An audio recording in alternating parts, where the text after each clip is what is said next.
E não permita que ninguém limite o seu espaço, que ninguém diminua o seu valor, roube seus sonhos, atrapalhe seu sorriso, estreite o seu caminho e que te impeça de avançar. Não permita nunca que o barulho ao seu redor seja mais alto que a voz de Deus no seu coração. Os outros acham, mas Deus, Ele sim tem a certeza de quem você é. E gente, isso já basta. Conserve o bem que você tem. O bem é sempre a melhor opção. Esqueça aquilo que te dói e aqueles que te feriram.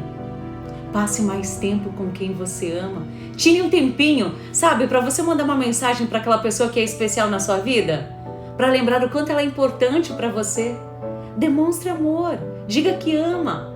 E gente, eu falo isso para você falar para os seus filhos, para os seus pais, para os seus irmãos e todas as pessoas que são importantes na sua vida. Nunca se esqueça qual é o papel principal deles na sua vida e o quanto eles são importantes. E para hoje, lembre-se, uma pessoa, ela não tem tudo de melhor sempre. Uma pessoa, ela torna tudo melhor sempre.